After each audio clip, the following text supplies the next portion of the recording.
the decision, the opinion in a United States Supreme Court case that basically equates campaign spending with free speech. If anyone's interested in talking about the Democratic candidates during the question and answer, the kind of fundamental premise of Buckley is that if, hypothetically, a candidate was spending his own money, could government cap or limit how much of that personal money the candidate can spend? Because the government tried to institute a campaign spending limit. And in the Buckley versus Vallejo decision, the Supreme Court said, no, you cannot cap spending. This obviously relates to Michael Bloomberg, okay? It's related to many candidates between 1976 and today, but in these days, everyone's thinking about Michael Bloomberg and to some degree also Tom Steyer, who have the ability to spend their own funds, and right now they can spend as much as they want, okay? You might be thinking this brings to questions ideas of political equality and the ability to engage in such campaign spending depending on whether you are rich or whether you are poor. And that's true. It does provide some unequal access to campaign speech, but that's what we have right now.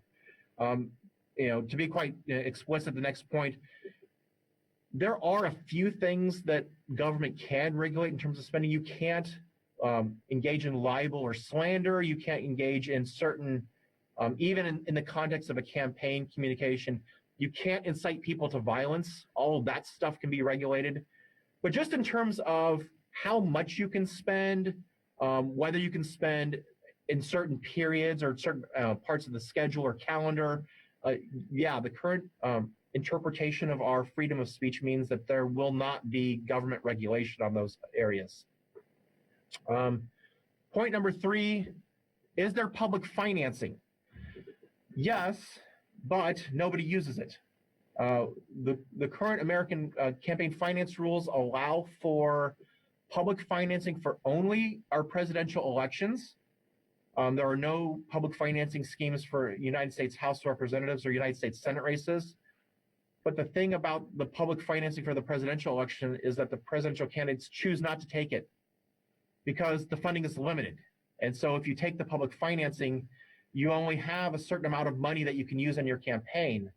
And I don't have the current figures, mostly because I didn't look up the current figures because nobody's taking the money. So the most recent example that I do know is from 2008 when only one of the candidates took public financing. John McCain in 2008, the Republican candidate for president, took public financing and he had about $100 million to spend on his presidential campaign. Barack Obama chose not to take the public financing and he had over $350 million. I think it's closer to $375 million actually. So getting close to a 4-to-1 advantage for Barack Obama because he chose not to take the taxpayer money. From that point, any serious candidate has chosen not to accept the public financing, mostly because they figured out how to raise so much more. They can spend more if they just stay outside the public financing system. So it remains technically an option. It's still a law. It still can be used, but no one of any serious interest in the presidency is choosing to use it. And none of the other major candidates this year are using it. There are a few state and local governments that have public financing systems. But again, since I'm mostly focusing on the federal races, I don't have a lot to say about them. They're very idiosyncratic. And as I just mentioned with Barack Obama, many politicians try to find the ways to do better than the public money. And so they're not terribly popular and they're not terribly impactful, okay? Excuse me, the final thing I'll point is in terms of campaign finance rules, enforcement, as I mentioned before, there's just not a lot of enforcement. There are rules, they should be enforced, but the regulators do not have a large staff. They do not have a lot of money for enforcement mechanisms, and the leadership of the key regulator is, well, right now they don't have a full commission. They don't have what we call a quorum. So again, the enforcement tends to be informal. It tends to be as a result of disclosure and then allowing the public to, through their votes, to decide if campaign finance behavior is ethical or not. Okay. Let me transition now to talk about where politicians in the United States get money. And one of the things that I want to emphasize is that to many international audiences and even to many American audiences, when a political scientist says campaign, the image they hear and the image they think of in their brain is presidential campaign. And so I would remind everyone that there are thousands of campaigns happening this year, many for town council, many for mayor, many for state House of Representatives or state Senate. And for the vast majority of American campaigns, individuals comprise the most important source of funds. Don't flip to it yet, but the next page, even many presidential candidates have a really important reliance on individuals to contribute campaign funds. So just the average American with extra money that wants to promote a particular cause or candidacy, that's where a lot of politicians in the United States are getting funding. Beyond that, political parties can give money to campaigns. Political action committees, which are a special type of committee, basically when any special interest wants to get involved in politics, whether that is through electoral activism or through lobbying legislators, they must form a political action committee. And that is the mechanism through which they can provide they are limited, but they can provide funds to campaigns. You can see on the fourth point there, candidates are allowed to use their own money. They don't always like to do so. Campaigns can get very expensive, but if you are independently wealthy, you can use your own funds. And as you'll see on the next page, a couple of them are. Fifth, other candidates can give money to their colleagues, their peers, in order to fund their campaigns. This is done through both their own principal campaign accounts as well as special political action committees that we call leadership PACs. Many political action committees are formed by special interests or interest groups to try to basically bring the important issues into the electoral discussion. But incumbent politicians will form leadership PACs that can raise and spend money and contribute money. Typically, the most common way this is used is that somebody who is running for a leadership position or somebody who's in their own constituency is not facing a competitive campaign will raise a lot of money, and then since they don't have a competitive campaign, they don't have to spend it. So what they will do is they will give it to their peers from the same party, to help them win. And so presumably when it comes time to either support that leader's policy proposals or perhaps even in a leadership election within the chamber, that financial favor will be repaid, okay? So other candidates can be a source of funds. And then finally, and I'll include, there isn't a lot of money, but there can be, if you have a campaign account, between elections, you can invest it and earn interest on it.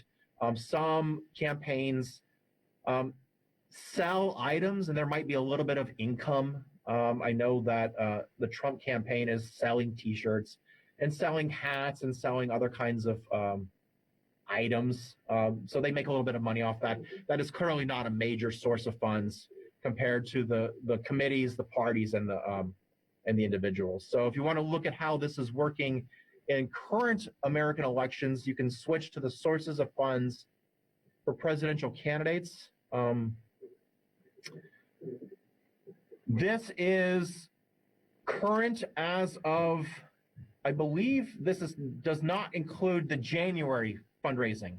So this is current as of the end of December in 2019. So you can see Donald Trump and how much all of the major Democratic, not all, but the major Democratic candidates, how much they have raised, and then where are they getting them? So the candidates are listed there on the left, but in terms of the column headings on the top, the low with the dollar sign, that's individual contributions at a low dollar amount, okay? And the definition of low dollar for the Federal Election Commission is $200 or more, or I'm sorry, $200 or less is essentially a low donation. The next one, high dollar, that is anything above $200 up to the limit, which is $2,800. So low dollar individual, high dollar individual. The next column is PAC, Political Action Committee, as well as transfers, okay? So this can be transfers from a joint fundraising committee. That's where a lot of Trump's money is coming from. But you'll also see transfer activity for Amy Klobuchar, Bernie Sanders, Elizabeth Warren. They're all senators, and they have raised money for previous races for the United States Senate. They are eligible to transfer that money to their presidential campaign bank account. And so I suspect some of that money is coming through as a transfer from a previous campaign account. And then you can see the final column, which is self. And you can see that there are two candidates that are raising more than $200 million, almost all of it from their personal finances. Bloomberg is entirely self-funded, and Steyer, for the most part, is entirely self-funded, just a very, very tiny amount coming from other sources. So this has not been a common phenomenon. There was a notable self-funder in 1992. Ross Perot spent a bunch of his own money to try to win in 1992. But just as a kind of a personal, I'm wondering if this is the beginning of a heightened era of essentially self-made rich candidates. Donald Trump is obviously rich. He isn't using a bunch of his own money. He used some in 2016. He's using none of his own money this year, at least so far. But whether presidential nominations will increasingly become competitive only for those who are personally wealthy. The next one, sources of funds for congressional candidates. This is for the previous election. So this is for 2 years ago, 2018. And it's broken out in terms of averages for House and Republicans and House Democrats at the top, Senate Republicans and Democrats at the top. But you'll see that political action committees play different roles. So essentially the special interests tend to give much larger sums for candidates who tend to be incumbents. Political action committees like access to incumbents, and so they tend to give to the party in power. So you obviously see more to the Senate Republicans than the Senate Democrats in those bottom two circles. You see more to House Republicans in the top right. But considering for most campaigns, if you add, just kind of visually add the yellow and the green, whether it's individual contributions at low amounts or individual contributions at high amounts, the bulk of campaign funding for most congressional candidates is coming from individuals, okay? And remarkably few candidates for the American Congress are using their own funds. You can barely see the orange sliver for self-financing as well as others. So moving on, what do we see in terms of campaign spending? We're going to talk a little bit about how much gets spent on American elections. I'll say a few things about resource allocation, and then I'll conclude my remarks by talking about what we back in the States call outside spending. So spending that is not done by the candidates or the political parties, but nonetheless electorally interested committees and individuals. So if you'll move to the next graph, you'll see a graph of total federal spending. Despite the fact that these are red and blue lines, this is not Republican and Democrat. What this is the blue is in nominal dollars. The red adjusts for inflation. The fact that they're different doesn't really matter so much as you need to see the general upward trend in this line. So two things in particular bear mentioning. One is the let me get my finger up here on the screen, the up and down pattern. You can see that in that slide, raising and lowering. That's a function of the presidential elections. The mountain peaks, as it were, are the presidential election years, and there's a lot of money spent only on the presidential election, and then it moves to a valley when we have congressional elections in which a president is not on the ballot. So whether you compare peak to peak or valley to valley, generally the trend is upward, and so we're spending a lot of money. And if you kind of focus toward the right of the graph, you can see that in the recent presidential elections, we're spending nearly $7 billion on national elections. And keep in mind, as I mentioned at the beginning of this presentation, I'm only really considering the national level of elections and the national campaign finance system. This is an underestimate because I have not accumulated the data to include in this graph for the state and local elections. Part of that is because it's hard to do. It's 50 different states. You'd have to go to a lot of different sources to compile all that data. But you know, this is both a lot of money and an understatement. You know, the true amount is much, much higher when you include what state and local candidates are spending. But just off the top of my head, $7 billion. So I don't know what the exchange rates are. Is that 5.5?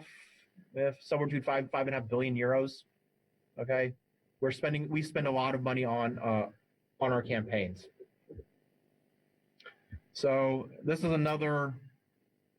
So the next slide, the one with the red and blue bars, moving from left to right. This is just over time, just an illustration of how much money campaigns are spending, and you can see that for nearly 30 to 40 years, we would spend, while increasing, still moderate sums on presidential campaigns, but by 2012, we're spending quite a bit. Okay, it's not always the case. You can see, as I mentioned in 2008, the vast spending difference. So the next to the last pair, 2008, how Obama chose not to accept the public financing. McCain's number does. It says something more than the $90 million I included, because that also includes the money he spent to win the nomination. So these are aggregate totals for both securing the nomination to be the presidential candidate and then how much you spend in the general election. So all told, in the entire 10 to 11-month campaign, Barack Obama spent over $700 million just on his campaign, and this does not include the money the Democratic Party spent to help him. This does not include the money that political action committees spent to help him. Clearly, there was almost certainly a greater than $1 billion effort to get Barack Obama elected and then reelected in 2012. This particular chart did not include, but the numbers would have been similar if we'd included another pair of rows below to include 2016 with Donald Trump and Hillary Clinton. It's not always the case that the winner spends more, but it is the case that they both spend a lot. So the fact that we do not limit spending means that they're going to spend. And so you can see the impact of this over time with this slide.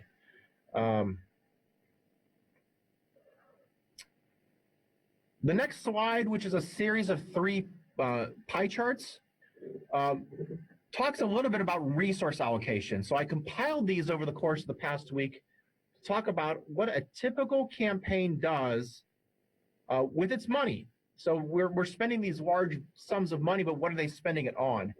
And you can see that in 2016 and 2018, I'm going to talk about the 2 top ones for a moment, and I'll explain why the bottom for 2020 is different. But the standard resource allocation model, you'll notice that kind of medium blue that takes up most of the right half of the circle. Most campaigns spend about half of their money on media.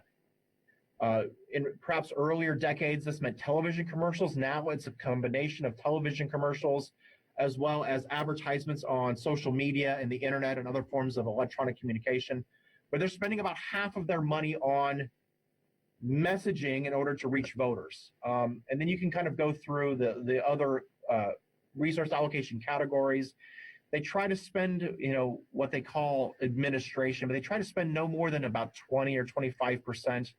25% is a bit high, but on things like salaries for their employees, renting office space, the various materials and computers and other kinds of office supplies that they need in order to actually conduct a campaign. They need to spend money on doing research, so there's small silvers there. They actually have to spend money to conduct the fundraisers, to raise the huge sums of money that we just talked about. What you'll see in the bottom is that this 2020 spending allocation has a notably smaller piece of the pie for media, and it's because so much of that spending, they're not doing a lot of TV advertising yet, because the bulk of this spending involves building out their campaign organizations to contest the nomination. So some of the pre-Iowa and pre-New Hampshire spending is captured in that 2020 circle at the bottom, which is why it's still a quarter of the total. But they're spending a lot more on salaries because they're hiring people to get campaigns run in a lot of different states, and they're spending a lot of money on administrative, which is essentially just putting together the campaign organizations. But my suspicion is that if we look at that 2020 figure toward the end of this year, it will again come to look like the top two, where they're spending half of their money on advertising. So, if you turn to the next slide and you see a colorful map of the United States, this is historical. This is from 2016, but this, again, resource allocation is not just about what item you spend the money on, but it's also where you spend it. I haven't talked about it, and we can if you want to ask questions about it, but we have not talked about the impact of the Electoral College on American presidential elections, but we elect our president through a mechanism that forces states to be the kind of key unit, and not every state is competitive. And so you can see that campaigns spend their money, and it's not in this chart, but if we did a similar chart with where they visit, where they actually hold campaign events, it would look very similar. There is a certain number of states where the outcome is in doubt. And so they take an almost economic perspective. They look for marginal benefit or marginal utility. And so they spend a lot of money in what in this map, we would call a battleground state, where, the difference between winning and losing might be the campaign spending or the campaign effort. And there are other states where they don't see very much of the presidential campaign because they're just not competitive. Neither the winner nor the loser will want to spend funds there because it just won't affect the outcome. So I'm a little bit surprised at the fact that both California and Texas have Clinton spending in them. If I had to offer a guess as to why, because those typically aren't competitive states, is that Clinton was trying to encourage support for other Democratic candidates. She really didn't worry about losing California, and she really didn't expect to win Texas. So this was perhaps a little bit of largesse or assistance to similar Democratic candidates that she thought she might be able to assist. Turned out not to work, but that was her strategy. Let me conclude with the final chart here. Outside spending. Outside spending, again, these are groups that are they're committees, but they're not committees in the way that interest groups form political action committees. We've had a decision, you can kind of see that spike in 2012. There was a Supreme Court decision. The United States Supreme Court allowed groups to participate in a certain way by allowing corporate and union spending outside the political action committee route. And so there was a fair amount, but particularly after 2012, many groups found ways to create organizations that could spend money to influence elections without disclosing their donors. So we call this outside spending, and many of the American journalists call this dark money, because when you are using the proper registration route, there's disclosure requirements. You have to file reports to the Federal Election Commission. Basically, light shines on the information, so it's disclosed. Therefore, it's kind of light, or the sunlight shines on the spending. This spending is dark. So we know that there are groups spending this money, but we don't know who is giving them the money to do the spending. We don't know who the original donors are. And this has became an increasingly common form of participation through the late 2000s. It's tailed off a bit since then. 2020 is very, very low, only because we haven't had 2020 yet. That column almost certainly will shoot up quite high by the time we get to the end of this year. It probably won't shoot quite as high as 2012, but nonetheless, there will be a number of groups trying to influence the electoral outcomes in November by gathering anonymous donations and then spending them. Typically, they don't do much. They don't else other than television advertisements. They don't hire campaign staff. They don't go visit voters in their towns or knock on their front doors of their homes. This is largely about advertising. So different types of entities can have a role and have a very lucrative and expensive role in trying to persuade the average American voter. So the next slide, this is just the conclusion of my remarks. I've gone just a touch over a half an hour, but I want to thank you for allowing me to join you today, and I'm happy to engage in some discussion and answer questions you might have about anything that we've talked about, or perhaps anything that I haven't and you'd like to know more about. So with that, I will turn it over to the organizers there with the microphone. If you have questions, I'm happy to answer them. Okay, thank you so much.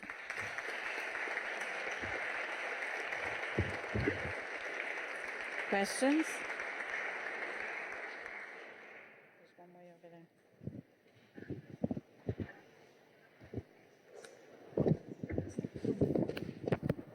there. Thank you, Professor, for your insights. I'm Alessandro. I would like to ask you about what are the main misuses and non-legal practices concerning the funding of campaign. If you can tell us what are the main trending on this topic and how do you think they should be addressed? Thank you.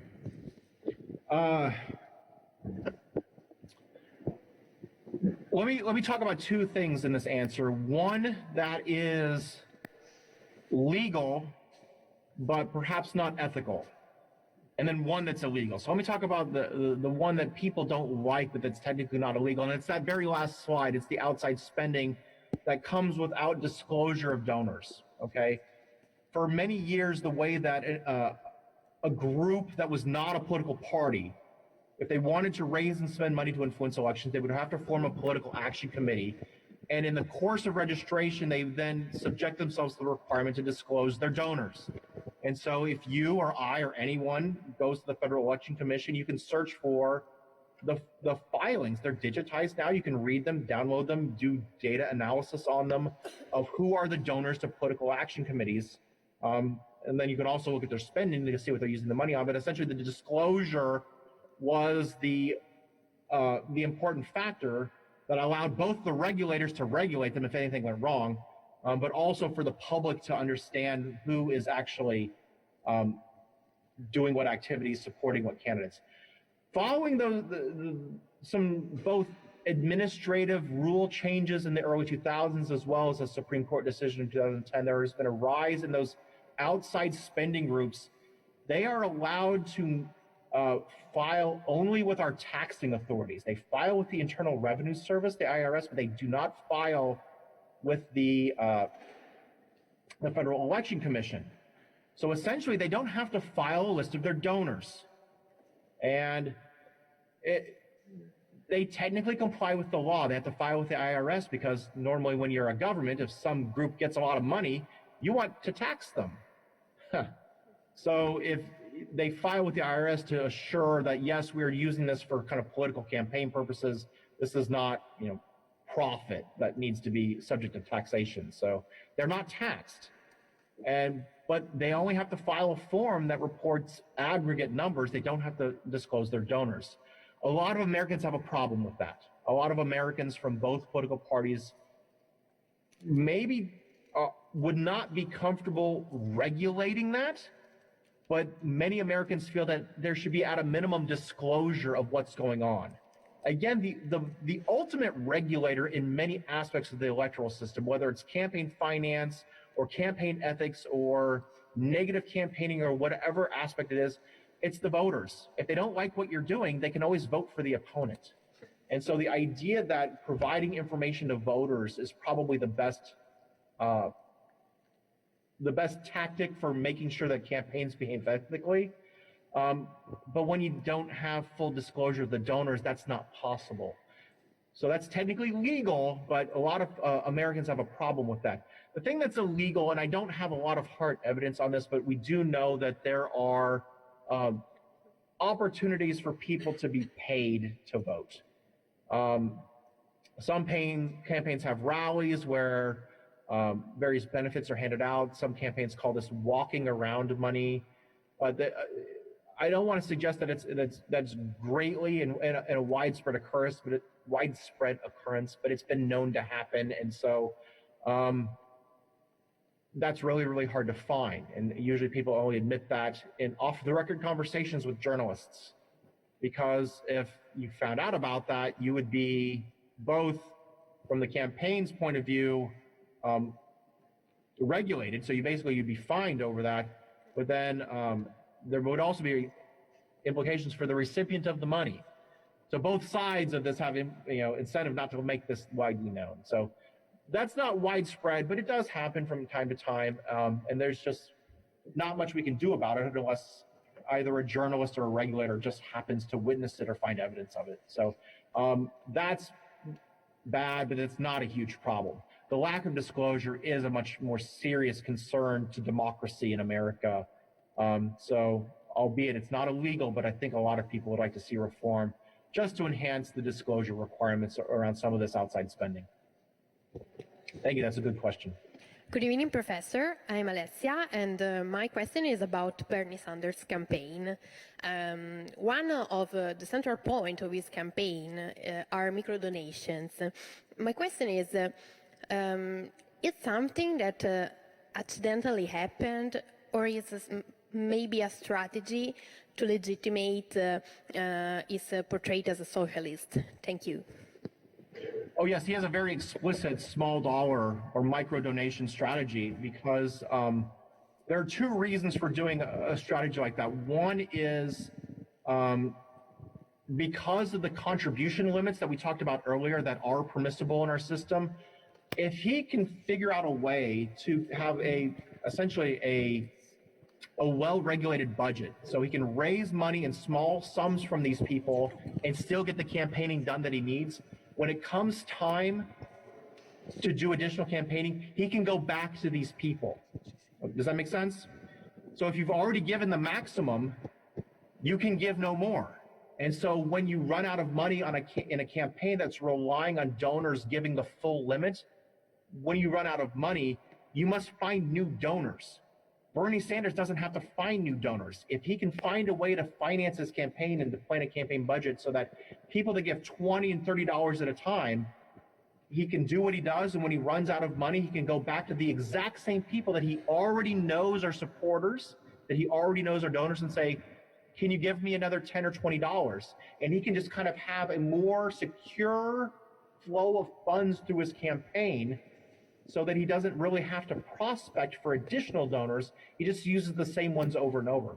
The other factor is that to some people, whether it's journalists or other officials within the party, it suggests a level of grassroots support, because he's funding these large sums of money. He has over $200 million raised so far. He will get a lot more, but if so much of that comes from small donors or small dollar donations, he can say, I have X number of donors, and this implies a level of grassroots support that suggests that he's really popular among the people that will ultimately be voting in our primaries and caucuses. So it has both a political as well as a budgetary advantage to use it.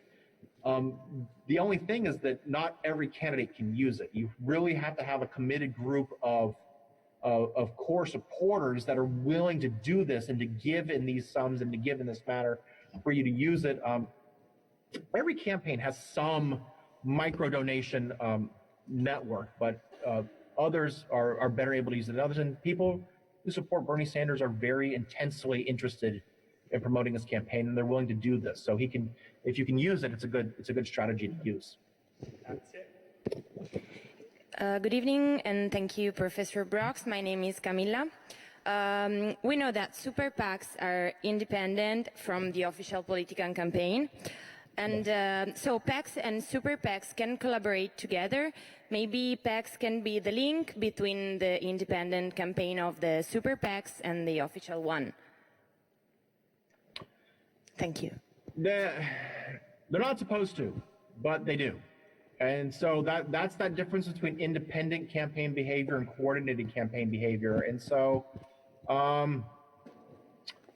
there are some, for lack of a better term, interests, or so groups of people or groups of industries or groups of businesses that want to get involved in electoral politics that actually create both. They have a PAC and a super PAC. Many of the super PACs, however, are unaffiliated. So they're just people with ideological preferences. They don't go to the bother of creating a PAC. They only form a super PAC. And so to some degree, that, you know, we should think about the American electoral system as two very large teams. So there's the Republican Party and there's the Democratic Party. And there's also all the candidates on both sides, and then all the PACs and super PACs. And they kind of form these two very large teams. And so in a legal sense, some of them are not allowed to coordinate. But in a practical sense, they all want the same thing. They all know where the competitive states are going to be, and they all know where the uncompetitive states are going to be. So they all know what states to spend money and which states not to. They all have access to very cheap survey research. They all read the news, and there are even legally permissible ways that the candidates and parties can issue signals. Essentially, any information that's in the public domain, by definition, does not result in coordination. So let me just give you an example. If an independent group raises and spends money, they're not allowed to coordinate with the political party. So if the political party says you should really spend money in the 1st district in Texas, they can't just call the PAC on the phone and say that. That would be coordination. That's prohibited. But what they can do is issue a press release, perhaps to a friendly journalist, and say, we really think the 1st congressional district in Texas is going to be an important race for us. And all the PAC or the super PAC has to do is just read the paper.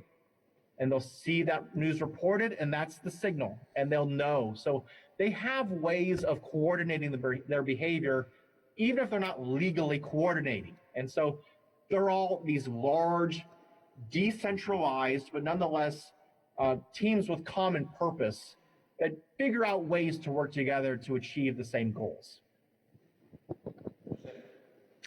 Good evening, Professor. I am Giuseppe. I have a question about the decisions of the Supreme Court about the spending cap.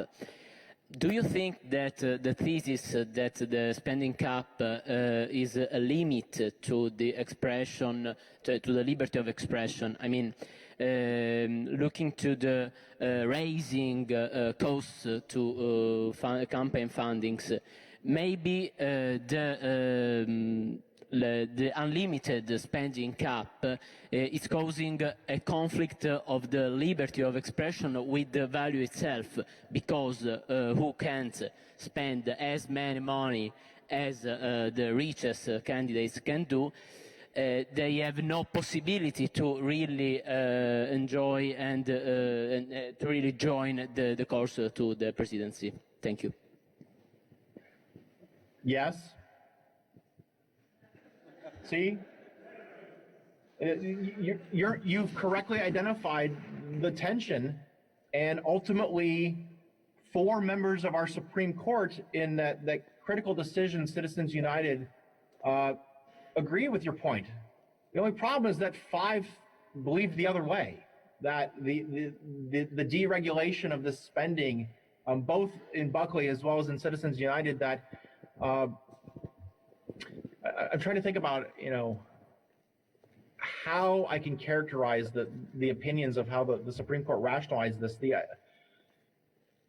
The consideration of equality versus freedom has always been a tension in the American political system, and it's acute with campaign spending. So everybody's voice is required to be equal only in terms of the vote. I mean, my vote doesn't count any more than any other American citizen's vote, but in terms of my voice, my ability to speak and debate the issues and discuss the merits of candidates, to the extent that that's linked with my ability to spend money, yes, there's a great inequality. And all I can say, I mean, I don't have a good answer to your question. You've raised a real tension that we don't have a proper answer for. all I can say is that Americans tend to view the expansion of liberty as pretty important, and they tend to be a lot more suspicious of government efforts to ensure equality. Some Americans want that, but many Americans don't want the government basically forcing things to be equalized. We're a very capitalist and classically liberal society in many of those ways, and many Americans of both sides, it's not just Republicans, many Americans of both sides really prize liberty and freedom and are concerned or worried about ways in which government might try to make decisions to enforce these areas to be equal, because they're worried about who will be making the decisions, okay? So we are willing to tolerate this inequality of speech as a result of inequality of wealth, just because we value the principle of freedom perhaps a bit more. Yeah, that's a great point, and you've correctly identified the real tension of the role of money in American politics. Good evening, I'm Greta. I would like to know if third parties have more limits and bans than Democratic Party and Republican Party. Thank you. Yes, they do. They have both formal and informal limits. Let me give you an example of a formal limit. I mentioned that there was public financing available for presidential candidates, just that nobody takes it. You know who would like to take it? Third-party candidates. The problem is the rules were written by Republicans and Democrats, and so they tend to write the rules such that, I mean, if they want it, Republicans and Democrats can easily qualify for it, but they also, this is a rare area of bipartisan activity, bipartisan policymaking in the United States. The Republicans and Democrats agree that they don't like third parties. So some of the formal rules are quite difficult, and not just in campaign finance. Things like ballot access are also quite difficult for third parties. They end up, when they do end up getting some money, they often end up spending it to try to get just their party's candidates to be listed on the ballot, whereas Democrats and Republicans often have automatic placement on the ballot of their candidates. Informally, however, these aren't rules as much as they're just kind of traditions, but, third parties just have a lot of trouble generating media attention because they're not going to win. In a first past the post system, we just really, really rarely have third party candidates being successful. So voters don't vote for them. And so because voters don't vote for them, journalists don't talk about them, and they don't interview these candidates, and they don't interview these parties. And so it just becomes cyclical. No support, no attention. No attention, no fundraising. Candidates, look, Bernie Sanders is not a Democrat. I don't know, we might have an additional discussion of Bernie Sanders. Bernie Sanders is not a Democrat. He could have run for a third-party nomination for president, but you should consider it to be a really important signal that he chose to run for the Democratic Party nomination, because of the financial advantages, because of the other kind of systemic advantages that come with being the Democratic nominee, as opposed to the nominee for the Socialist Party USA, which is another party in the United States, and occasionally they get on the ballot, but he's never been a Democrat. He will tell you that he's not a Democrat. So just the obstacles, both formal and informal, to third parties, both with campaign finance and more broadly, are immense. Man, first past the post is a really big obstacle to having thriving third parties in the United States. Okay, last question. Prego, Tommaso. Good evening. Good evening, Professor. Thank you for joining us. I would just like to go back briefly to the independent and coordinated campaign. Yes. Given that the distinction is at least blurred between these two things, does it still make sense to have this distinction? And wouldn't remove the distinction between independent and coordinated campaign improve the transparency of the campaign itself? Thank you.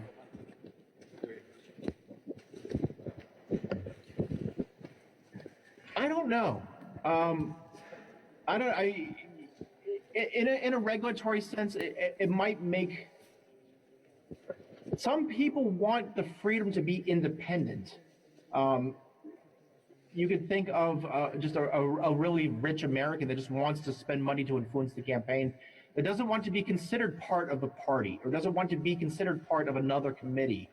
And I think what you're talking about, I understand what you're saying, but I think part of it is kind of both.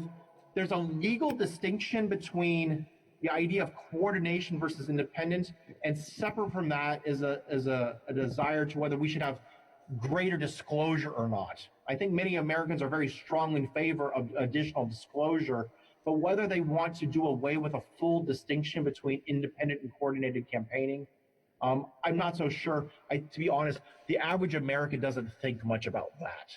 Okay, the average American would like to know more about how campaigns are funded and who's essentially providing the funds to make possible these very expensive campaign advertisements and what else is going on. But whether it's a coordinated or an independent effort, that's more of a distinction that matters for campaign consultants, party officials, scholars who kind of look at describing and analyzing the effects of the system. The average American is probably not really that worried about whether something is coordinated or independent, provided they can get disclosure. But we don't have that either. So that's a real technical distinction. Okay, thank you so much, Brian Brox. You made a very complicated issue interesting for us, and we really appreciate you taking all these questions. And I want to thank the U.S. Embassy in London for working with us. I hope